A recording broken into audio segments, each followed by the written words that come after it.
Hello, beautiful people. Happy Valentine's Day. If you are celebrating, I hope that today is an amazing day filled with joy and, quality time with your loved one. And if you're single, that's okay. You can still enjoy your day. I hope that you enjoy desserts and whatever your friends give you. I know Valentine's Day is very big too. So, love manifests in different forms. Obviously through our couples, but also through our family members and through our friends. So, I just think that Valentine's Day is a day to celebrate love, whether you're in a relationship or not. Today, I have an amazing returning guest joining us to commemorate this special date. We are going to be talking about romantic relationships though, but the idea behind this episode is that during the winter break, I spoke with a lot of friends who are dating or are in relationships with people from different countries and different cultures. And, that really inspired me. And, I've read Irene's book about immigration, not from here nor from there. And over there, she addresses multicultural relationships. And I think that living in Canada, we are exposed as well to so many intercultural relationships. And I feel like, there's not a lot of information out there.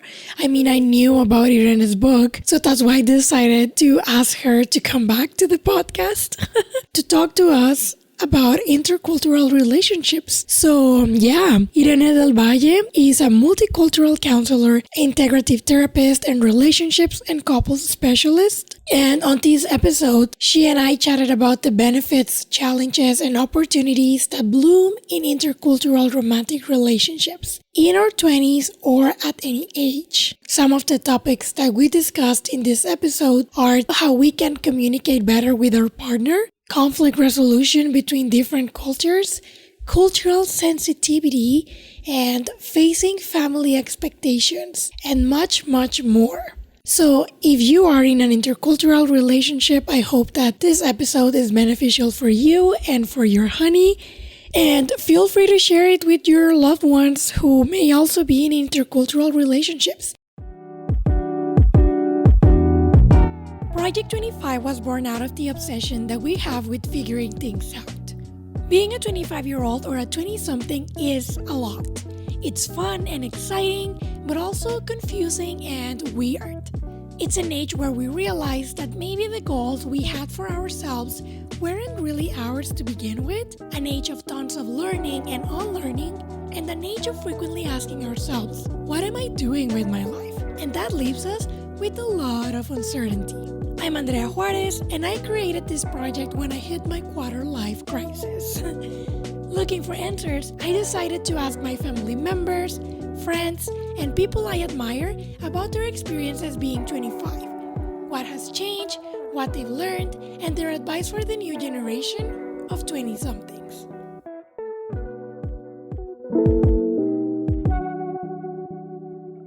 Hello, Irene. Welcome back to Project 25. It is a pleasure to have you here one more time. I'm very excited about this special episode to celebrate Valentine's Day. And as we mentioned on a previous episode, both of us are immigrants, and this podcast is also heard by many immigrants.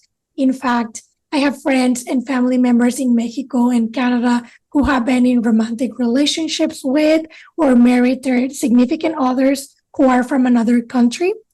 They're intercultural couples. For example, one of my Mexican friends is married to a German guy. Another Mexican friend is married to an American. And as you know, I'm Mexican and my boyfriend is half Mexican, half Colombian. So I think it's beautiful that people from different places of the world get to coincide and connect in this giant but also small world in a romantic way.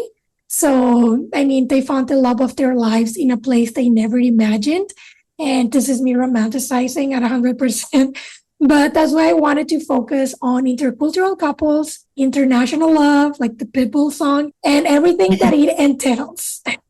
Thank you, Andrea, for inviting me again to your podcast. It's a pleasure. And most because we're going to speak about a topic that I'm very passionate about, that is love, relationships, and migration. And when these two topics mix with each other, right, with multicultural couples. So thank you very much. This is a topic that I also have experienced myself. I was 9 years with a Spanish person. So yeah, I have experienced that not only as a therapist, but also personally. And yes, as you said, it's something that we tend to romanticize a lot. So yeah, we're going to speak a little bit later about that for sure. Thank you very much, Irene. And to get started, I want to ask you, how do we define a bicultural or multicultural couple and what's its main characteristic? Okay, so intercultural couples are those in which the individuals or the persons that are part of the relationship come from different cultures or countries. I usually classify them in three groups: monocultural couples, connationals, or compatriots. That's the way that you can describe them. This first type,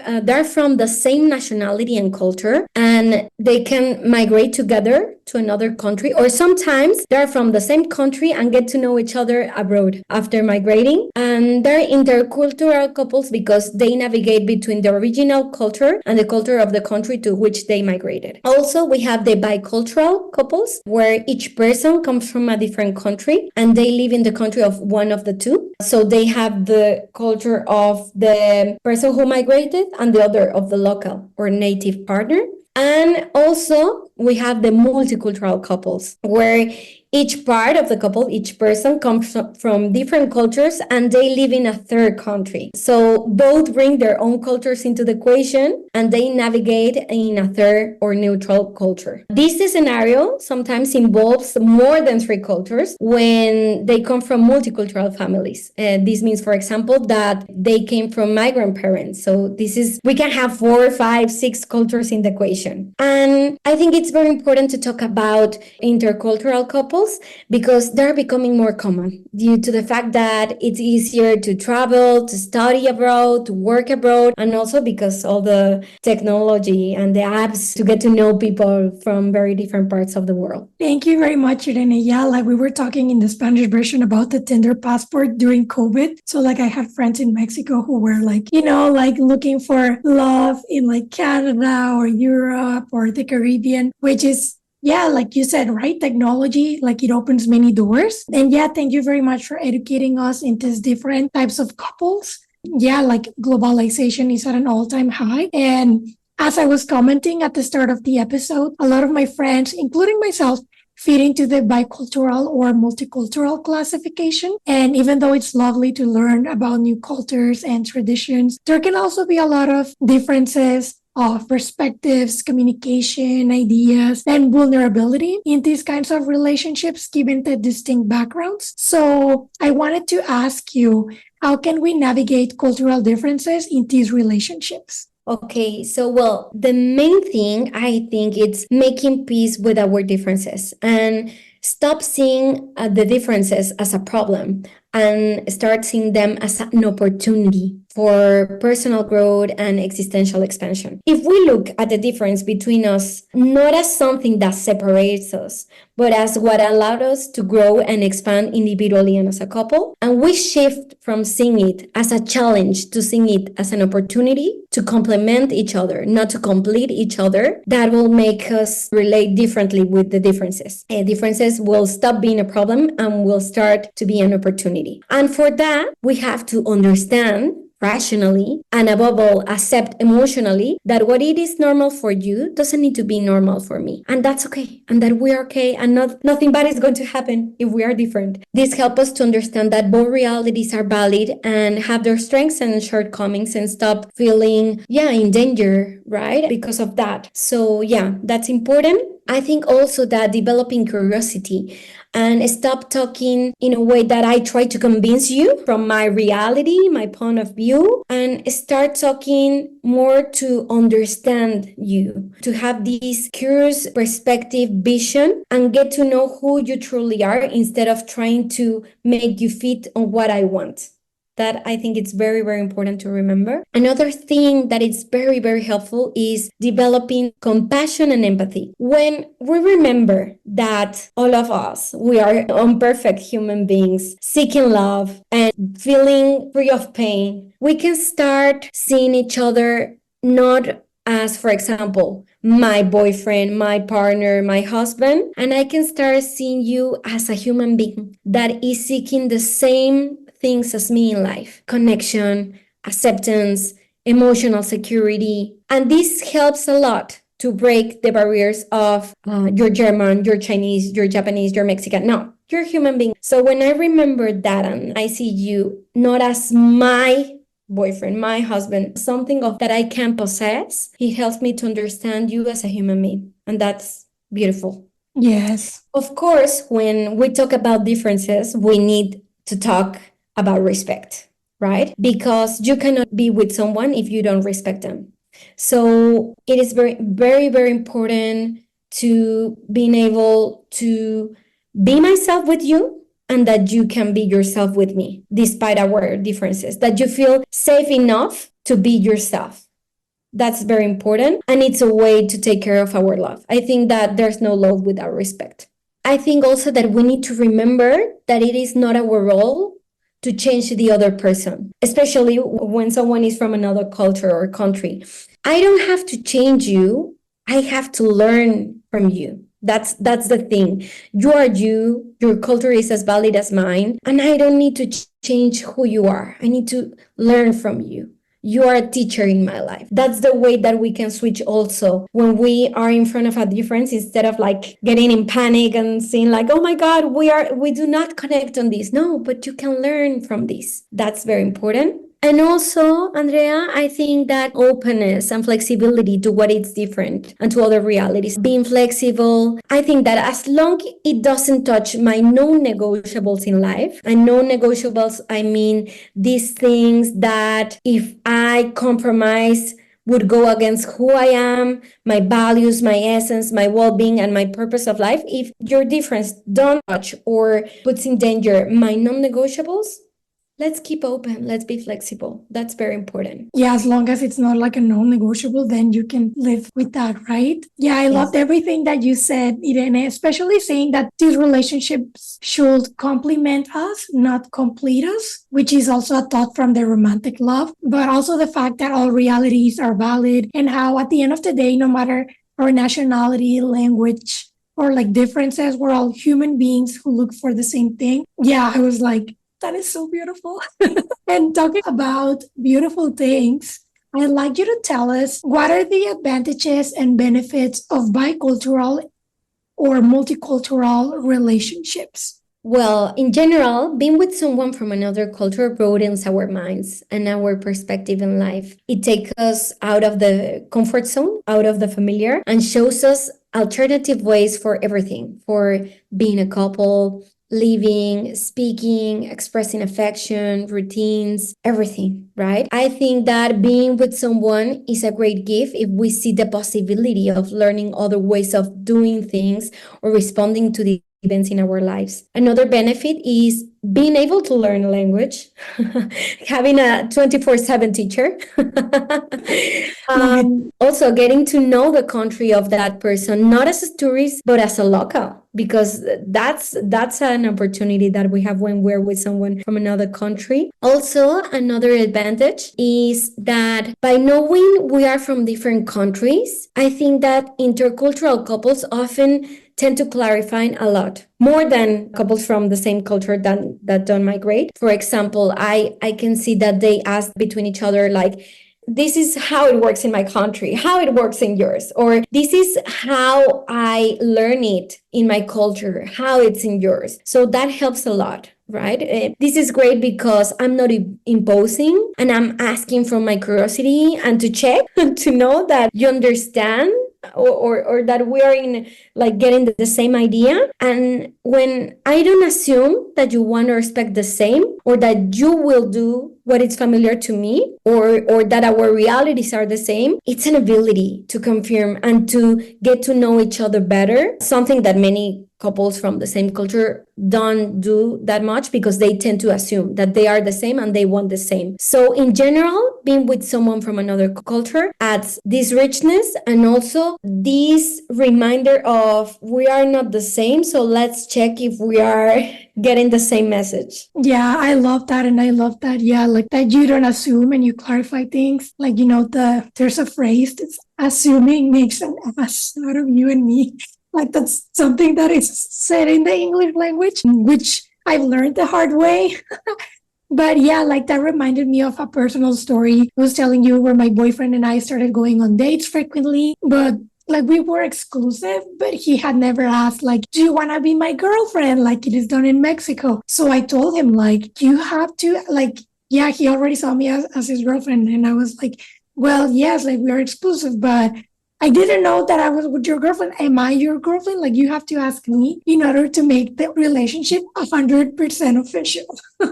Same story, because I was in a reunion with friends and he presented me as the girlfriend and I was like, you didn't ask, sorry, but no, we need to talk about this later.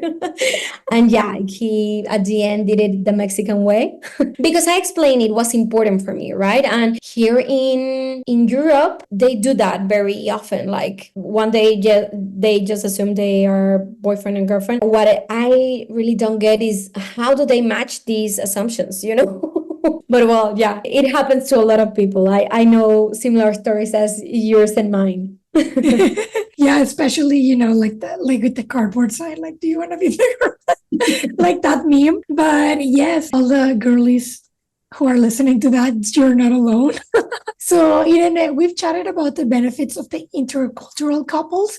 And now I'd like to ask, what are the challenges and difficulties, which can later be turned as opportunities, like you mentioned, that these couples face on a regular basis? Love how you change the difficulty to the opportunity. Love it. Yes. Well, the first one could be very common is miscommunication, communication problems. And why? Because communication allows us to connect with our partner, with everyone in our life. And intercultural couples not only face the complexity of opening up emotionally and being vulnerable, like all other couples need to do, but also doing so in another language or in the face of cultural differences. The deepest emotions, love, sadness, fear, anger, often come out in a more natural way in our mother tongue. And at times, intercultural couples may feel unable to fully express what they are experiencing, what they're feeling, their emotions, and this could make them feel also that their partner doesn't understand them very well. Right? So this is something that could happen. Another challenge that they will face and another opportunity will be that each culture understands intimacy differently. And love and closeness are expressed in various ways. And it's very different from a culture to another one. So many intercultural couples initially struggle to understand each other's attempts of connection. Additionally, they may face also external challenges from the cultures they belong to. For example, it's not only that the attempt of my partner, it's something that I miss because I didn't knew that it was an attempt, because in my culture it's not an attempt. But also if we live in a permissive or restrictive culture, if we are in a country that allows or not more, let's say, physical interaction on public, what it's considered right or wrong in giving and receiving love in the place we live in. For example, it came to my mind an homosexual couple that I work with that was living in Kuala Lumpur, and they say that they were very frustrated because before living a culture that was very open, and that they then when they migrated they needed to be very cautious to avoid being seen like touching hands or kissing at the streets because it's forbidden there, and experiencing that lack of freedom, it was very, very frustrating. It was like a challenge for them as expats. So yeah, that's one of the things that could happen. Another challenge is the initial dependency. These couples, intercultural couples, at least from what I have observed, may be more prone to develop emotionally, migratory, legal, and economic dependency at the beginning of the relationship. Most of all, when one migrates for love or stays for love. Because what happens? The partner becomes their anchor.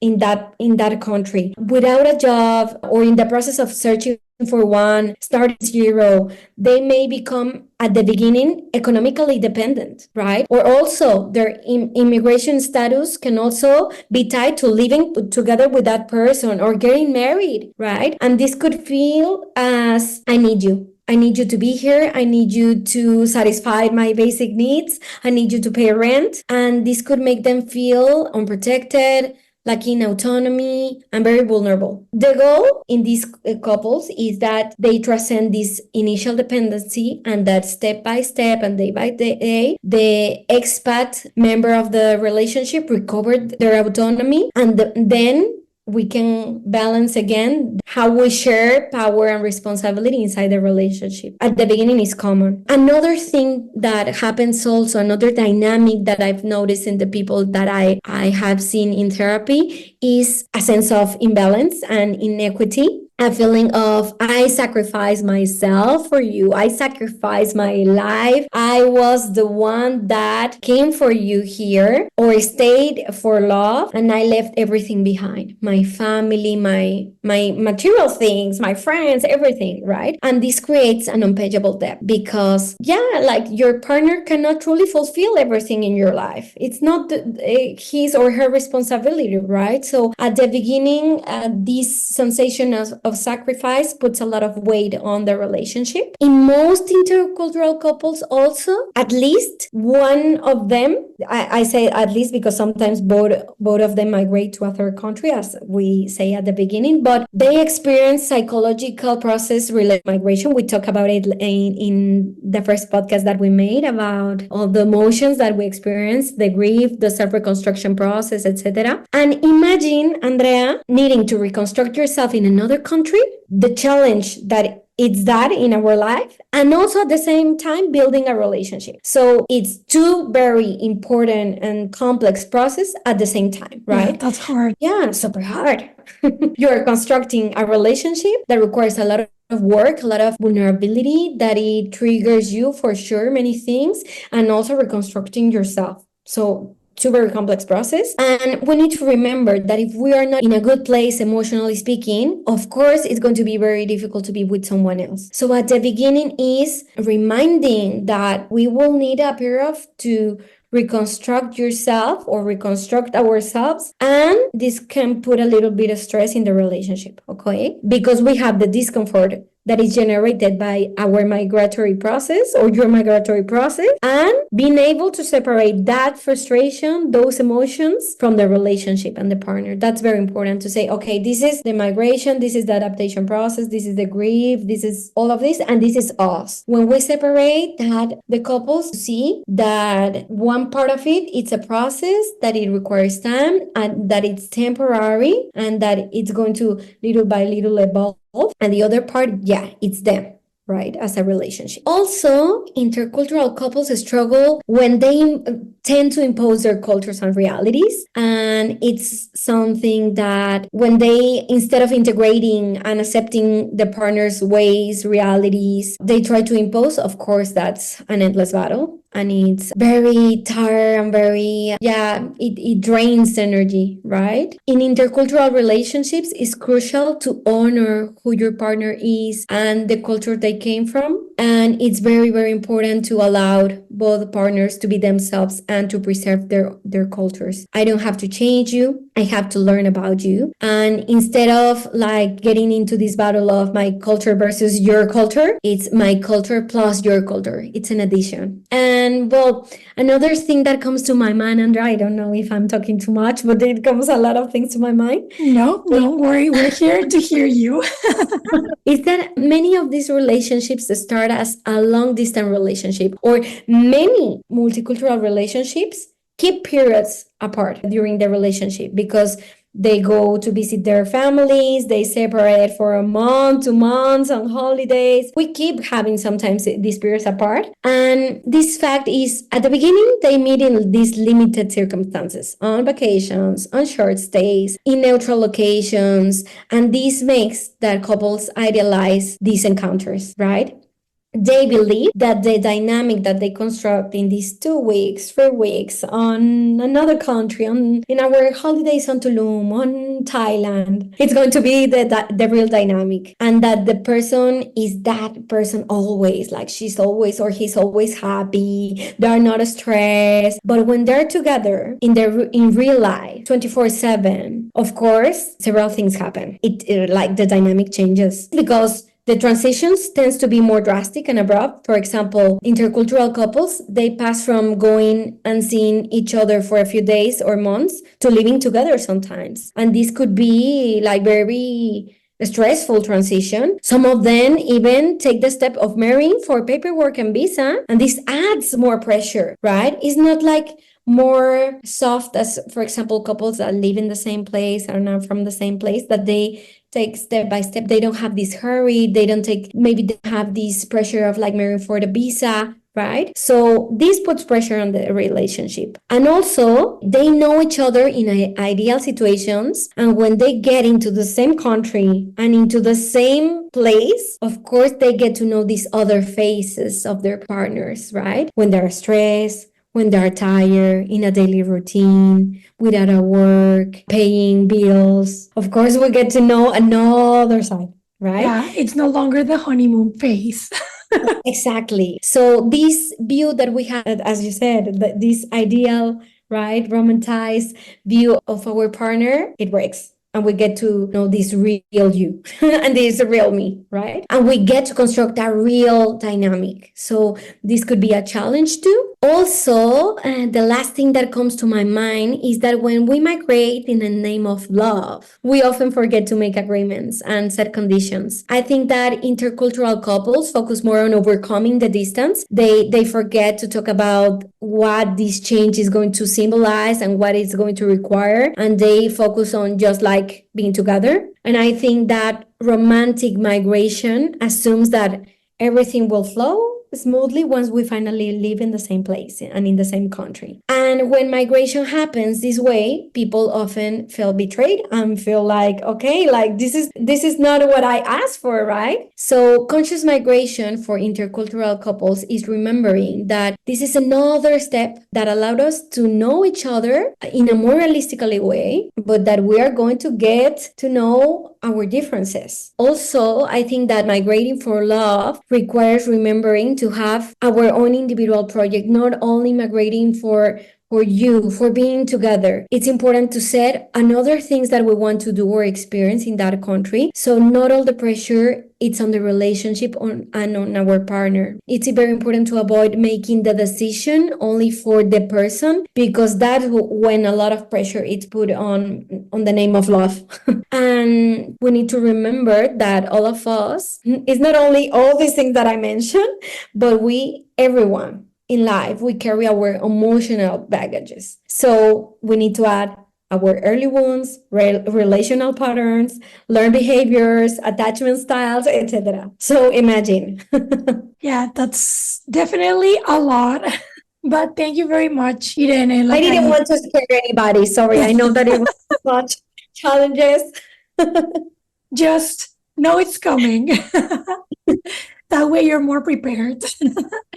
But thank you very much, Irene. I have several loved ones who moved abroad because their significant other lived there. But when conflict or fights happen, they think, well, I can just pack my luggage and leave and not deal with this. You know, when like it's with the conflict, it's very hard and like people are like very emotional and not thinking straight. But that's why I'm very grateful that we can talk about this, because it's important to be aware of these challenges, mainly for all of those who have felt or feel this way, and validate them and let them know that they're not alone. They're not crazy. These challenges are common and normal in intercultural relationships. And knowing this, we can know how to deal and work through these challenges and move forward and strengthen the relationship, right? And I also, this is me being curious, but as a communicator, because we were talking about conflict, I'd like to chat a little bit about a communication theory that is called phase negotiation theory by the scholar Stella Tingtumi. My professors will be very proud.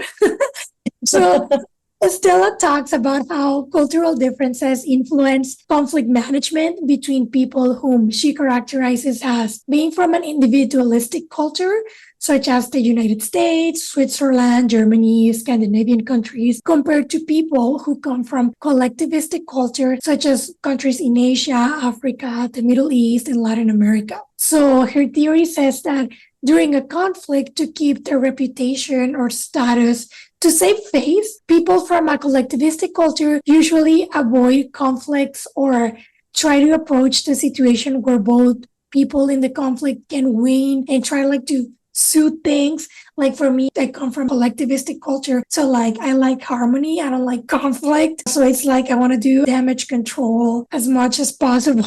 But people from individualistic cultures actually they face the conflict right away and kind of like dominate it and they go straight to the point. And like this is obviously a theory. We can generalize as everyone is different. But I feel that in intercultural couples, whether it's inside or outside a conflict, one can get lost in translation or take things personally and feel attacked when that's not the case. So I wanted to ask, what are some effective communication strategies for couples from different cultural backgrounds? Well, this is very important, Andrea. I didn't know this theory. I'm going to go and see more about it. It sounds very interesting, but I think that we might not always know or find the perfect words. But one thing that could help and one strategy is that if we pay attention and take care to the form, right, of the message, the timing, sometimes wait, like they say, don't fight in the car. That's the worst place ever to have a fight or discussion or to talk about an important topic. No. And also, if we take care of the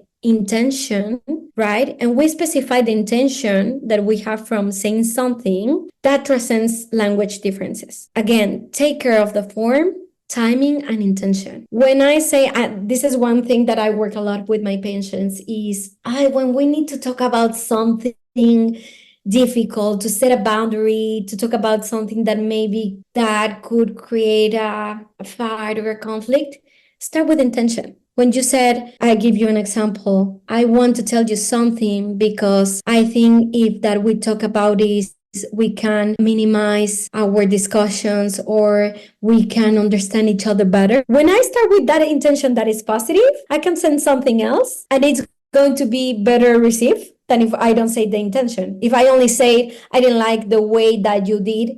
If I start with the negative part, the other person closes. If I start with the intention that is connecting better, relating better, having a healthier relationship, and improving our communication, the other person opens because I understand that your intention is positive, right? So this is clue. This is one of the things that. Yes, it's also a good strategy to confirm that the message has been received effectively. What did you understand? Because it helps ensure that what I intended to express, and this happens when I'm talking in another language, but also in my own language, it helps to know and to be sure that what my partner understood, it was what I indeed intended to say, that it didn't get lost in translation. So clarified that your partner receive effectively the message. Can you paraphrase what I say? How did you get this information? Just to know that we're talking about the same thing. That's very important. Also, when seeking to build agreements, it's important that both parties win.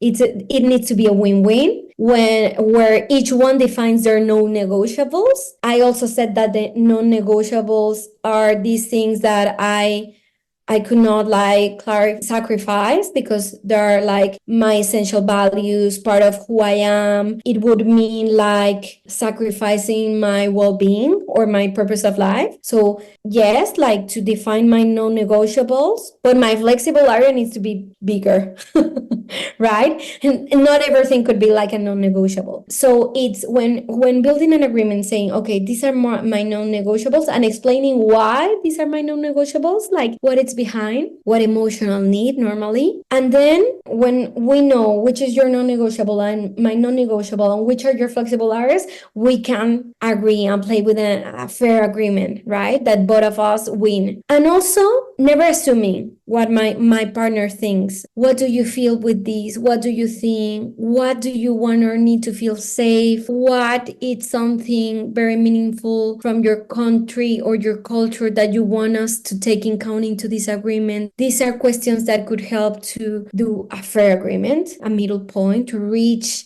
in a middle point. Also, in times of conflict, it's important trying to communicate in the language that they both know best. For an example, now I'm working with a couple where they're speaking French, so she can learn the language faster. They're like very into that. But the language that they both understand better is Spanish, because he spent some years in America, so he's a better level of Spanish. So the rule with them is that when they argue, they go and switch to Spanish to avoid misunderstandings because they speak better that language.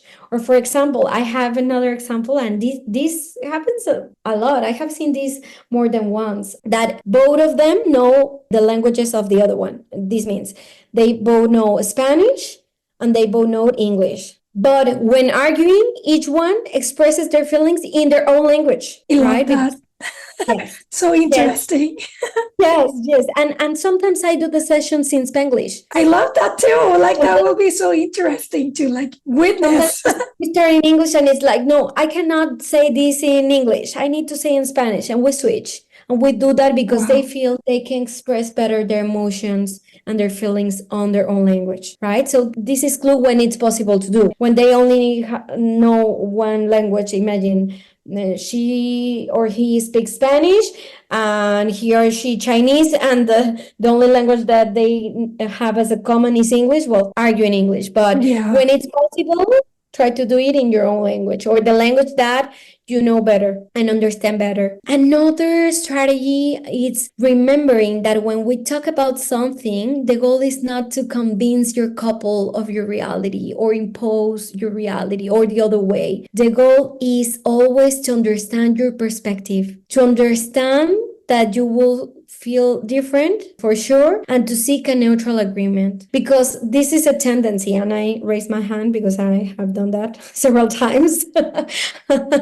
Before being couple therapist, I have been a couple, and I have seen myself trying to convince the other one, and that doesn't work because no one likes to feel that they're imposing something, right, to us. So not convince, understand, and then seek a neutral agreement, okay, with the non-negotiables and the flexible areas. And I think that's in general, Andrea, because every couple needs different strategies based on their characteristics, their needs, their cultures, where they live, where they come from. And my suggestion will be that each couple seeks for help with a professional, that also they try to search books, podcasts, places where they can learn new tools for a more assertive communication. That will be my suggestion. Thank you so much, Irene. How important. I love what you just said about confirming information and making direct questions, because sometimes we can assume things. And, you were saying like, I'm guilty. I've also sinned in that area.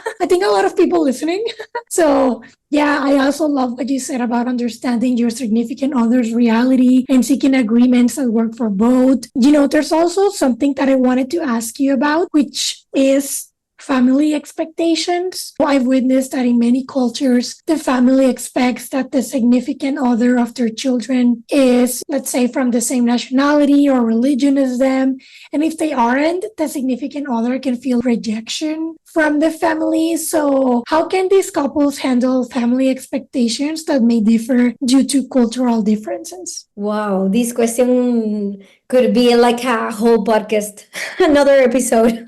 But this is a delicate matter. And the first thing to remember, I think, is that we cannot control the behavior and the beliefs of others. Some people and some family members are going to be more open to diversity and migration, while others might be less. There will be families that are very welcoming and interested in their son or daughter or relative's partner, and there will be others that will remain more neutral, cordial, and respectful. And yeah, unfortunately, there will be some families that can, or friends that even feel rejection. And this, of course, is not the ideal. This is a very frustrating situation for multicultural couples, have this external obstacle and this external lack of support. It's already difficult to be with someone from another culture, and when you don't have the support of your loved ones is difficult. And in this, I believe, Andrea, that what is in our control is to invite them to learn about our partner's culture, to share information so they maybe, like change their misconceptions, the stereotypes that maybe they can have to our partner's culture, right? To get to know in a more deep and profound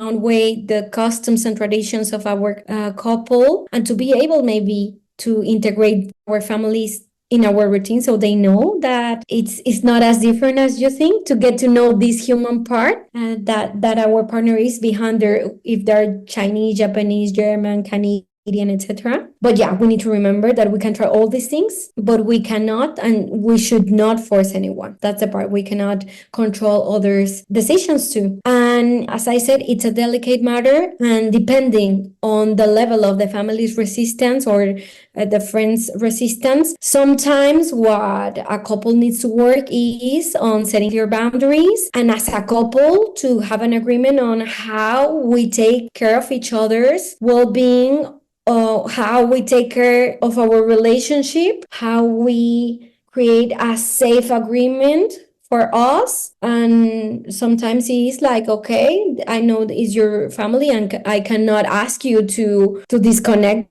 with them, so maybe you go with your family and we get separated on those moments that you need or you want to be with them. But there are some situations where the partner says, if they don't respect my relationship and if they don't respect you, I feel they are unrespecting me. So there are even cases that I have seen that this breaks family relationships. It's very unfortunate. Of course, that's not an ideal situation, but yeah, sometimes it happens, right? So yeah, it's talking about the boundaries and how we keep safe from that. Thank you, Irene. I love that about protecting each other, because at the end of the day, you're a team, right? So you want the best for the other. So thank you very much for sharing that with us. Yeah, I also like what you said about not forcing anyone in the relationship, and taking care of each other's well-being. And you were talking about stereotypes. I think that stereotypes remain strong, even though, there's globalization, but people can see stereotypes very often on TV and media, and this can affect their perception of a certain country or culture, even more so if they haven't had the chance to visit those countries. So what role does cultural sensitivity play in maintaining a healthy relationship? It's essential. Without that sensitivity, we won't be able to see our partner deeply in their essence as they are, who they truly are, right? Because culture influences us, the way we feel, the way we think, how we relate, how we experience life. And in part, we are who we are because of our culture. So without that sensitivity, we miss many aspects of our partner, of who our partner is. Right? We will relate with them in a superficial way and not deeply. We will not understand who they are, their values, their perspective in life, their purpose of life. Thank you, Irene. Yeah, we were talking about that. Like, we don't want superficial relationships. Thank you very much. And just coming back to what I mentioned earlier, I think it's incredible how Cupid got us with people from the other side of the world. And given that we already spoke about the benefits, challenges, and opportunities, I'd like to ask, how can intercultural couples celebrate and integrate both cultures into their daily lives? Well, there are many ways. Sometimes it's more simple things than huge things, right? Like, for example, creating rituals and traditions that are part of our routine. For example, after COVID, when my grandparents died, I started doing my altar de muertos. That is a Mexican tradition. And I not just like added that in my routine and make my partner part of it. But I also invited him to also set the altar for his grandparents, and his family was very happy to put the photos, elements that remind them to their loved ones. So it was very pretty to see them being part of something that made me feel connected with my grandparents after they died. So it was a good way on like integrating him in my culture. Also, for example, celebrating important days and significant days for each person in their culture, right? Through cooking, right? The fusion food, gastronomy as well.